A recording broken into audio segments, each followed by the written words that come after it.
పునీత ఫ్రాన్సిస్ అససి సన్యాసుల సభగా ఆరంభమైన ఈ మఠం కాలక్రమేణా మినిమ్ ఫెయిర్స్ గా మారింది. మినిమ్ అంటే దేవగృహంలో అధమ స్థాయి వారు అని అర్థం. 15 ఏళ్ల వారు అలా మఠంలో పశ్చాత్తాపము, దానగుహము, అనవ క్రియలతో పాటు సన్యాసి జీవిత సుగుణాలకు కట్టుబడి జీవింపవన్న మాట తీసుకోవలసి వచ్చింది. ఉపవాసము, మిత భోజనము అందున శాకాహారులై ఉండగా ముఖ్య కట్టుబాటుగా పెట్టుకున్నారు. గురువులు కన్య స్త్రీలకు వర్తించే నియమ నిబంధనావళిని పునీత పవోలో ఫ్రాన్సిస్ గారే స్వయంగా వ్రాసి పెట్టుకున్నారు.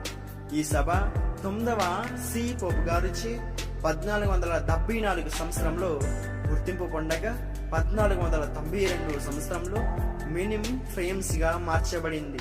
వారి సభ ఎంతో అభివృద్ధి చెందగా వారందరి సౌకర్యార్థం క్రీస్తు శకం 1454 సంవత్సరంలో ఒక విశాల మత భవంతి పెద్ద దేవాలయంలో నిర్మింపజేశారు.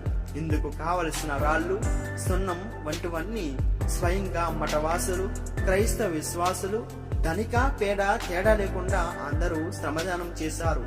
పునీత పవోలో ఫ్రాన్సిస్ గారికి అద్భుతాలు చేసే వరం, భవిష్యత్తును చెప్పగలిగే వరం, స్వస్థత వరం, ఎదుటివారి హృదయాలలో ఆలోచనలు తెలుసుకుని చెప్పగలిగే వరం కలిగి ఉన్నారు.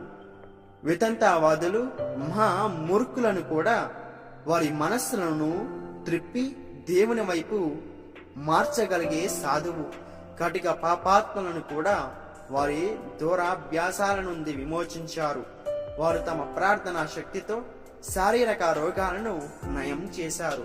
మరణించిన వారికి కూడా జీవంతో లేపడం విశేషం.